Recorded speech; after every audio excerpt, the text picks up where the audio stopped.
Blood pressure या कभी दिमागी अमराज।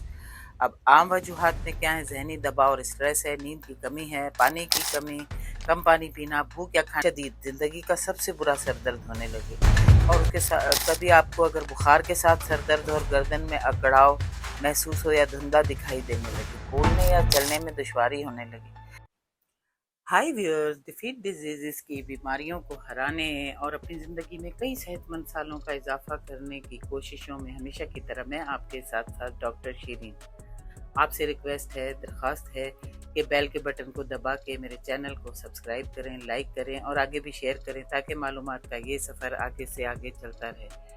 आज मैं एक रोज़मर्रा के बिल्कुल आम मसले के मुतालिक आप लोगों को आगाही दूंगी, लेकिन अगर ये मसला मुस्तकिल और शदीद हो तो ये किसी बहुत ही ख़तरनाक बीमारी की अलामत भी हो सकता है, और वो है सर दर्द। तो सर दर्द ये बहुत आम मसला है जो दुनिया के हर फर्द को किसी न किसी वक्त मुतासिर करता है। तकरीबन हर शख्स को ज़िंदगी में कभी ना कभी सर दर्द का सामना तो ज़रूर होता है। ज़्यादातर तो ये ख़तरनाक नहीं होते, लेकिन बाज़ औक़ात ये किसी संगीन बीमारी की अलामत भी हो सकते हैं। अब आम सर दर्द की मुख्तलिफ़ इक़साम हैं, जैसे टेंशन टाइप हेडेक जो किसी भी ज़हनी दबाव वग़ैरह से बहुत ज़्यादा दिमागी काम करने से हो जाता है। ये हल्के से दरमियाने दर्जे का होता है, दोनों तरफ या सर के गिर्द महसूस होता है। ये थकन, नींद की कमी या स्ट्रेस की वजह से होता है। फिर है माइग्रेन। ये दरमियाने से शदीद दर्द होता है, अमूमन एक तरफ होता है। ये रोशनी, आवाज़ और बू से हसासियत, मतली या कै भी साथ हो सकती है। कई घंटों से लेकर दिनों तक रह सकता है। फिर है क्लस्टर हेडेक जो बहुत शदीद और एक तरफा दर्द होता है, आँख या पेशानी के करीब होता है। आमतौर पर एक ही वक्त में रोज़ाना कई दिनों या हफ्तों तक होता है। फिर सेकेंडरी हेडेक आता है, सानवी सर दर्द। ये किसी दूसरी बीमारी की अलामत होता है। ये आपको कोई भी दूसरी बीमारी हो सकती है जिसमें आपको शदीद सर दर्द महसूस हो सकता है, जैसे कि नज़ला, sinus infection, high blood pressure या कभी दिमागी अमराज।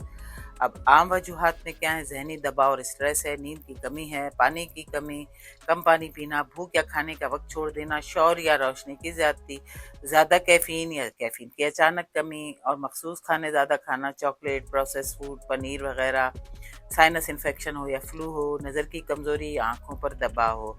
अब इसका इलाज एहतियाती तदाबीर तो फौरी रिलीफ के लिए आपको जो है हल्के दर्द में पानी पीना, आराम करना या आंखें बंद करके अंधेरे और पुरसुकून कमरे में लेटना फ़ायदा देगा। मार्केट में दस्तयाब आम दर्द कई की अद्वियात जैसे पैनाडोल और आइबुप्रोफेन मददगार हो सकती हैं, लेकिन इनका ज़्यादा अगर आप इस्तेमाल करेंगे, मैंने देखा है लोग बहुत जैसे फाँक रहे होते हैं और कोई ख्याल ही नहीं करते, तो ये रिबाउंड हेडेक पैदा कर सकता है। फिर आपको अपने लाइफ स्टाइल में, तर्ज ज़िंदगी में तब्दीलियाँ लेना चाहिए। बाकायदा आपको नींद लेना है। नींद की कमी बहुत ज़्यादा लंबे अरसे तक रहना भी ख़तरनाक हो सकती है। पानी आप पीते रहें मुनासिब मिकदार में। खाना वक्त पर खाना और वो भी मुतवाज़न ग़ज़ा। रोज़ाना हल्की फुल्की वर्जिश और वॉक, और अपने जहनी दबाव को, स्ट्रेस को कम करने के लिए मुराक़बा, दुआ, गहरी सांस की मशक़ें। कैफ़ीन का इस्तेमाल भी महदूद रखें। अच्छा, अब सर दर्द में अगर ये ख़तरनाक अलामात हैं तो आपको फ़ौरन ही डॉक्टर से रुजू करना चाहिए या इमरजेंसी में चले जाना चाहिए, क्योंकि इसके लिए फ़ौरी तबी मुआयना ज़रूरी है। अगर आपको अचानक और बहुत शदीद ज़िंदगी का सबसे बुरा सर दर्द होने लगे, और उसके साथ कभी आपको अगर बुखार के साथ सर दर्द और गर्दन में अकड़ाव महसूस हो या धुंधला दिखाई देने लगी, बोलने या चलने में दुश्वारी होने लगी, मुसलसल कै या शदीद कमज़ोरी हो, तो कैंसर, HIV या किसी संगीन बीमारी की हिस्ट्री के साथ अगर ये सर दर्द हो तो। अब ये कि आम सर दर्द ज़्यादातर नुकसानदेह नहीं हो सकते, ज़िंदगी में तब्दीली के साथ काबू पाया जा सकता है, लेकिन अगर सर दर्द बार बार हो या इसकी नौयत बदल जाए तो डॉक्टर से मशवरा लाजमी है ताकि किसी संगीन बीमारी को खारिज किया जा सके। प्लीज़ अपना ख्याल रखें। सर दर्द का बहुत ज़्यादा शदीद होना बहुत ज़्यादा ख़तरे की बात है। मौत भी हो सकती है, फालिज भी हो सकता है, और इसके अलावा कोई अंदरूनी बीमारी भी हो सकती है। अपनी सेहत का ख्याल करें। मेरी वीडियो को लाइक करें, सब्सक्राइब करें और आगे शेयर करें। मिलते हैं मज़ीद मालूमात के साथ अगली वीडियो में। तब तक के लिए बाय।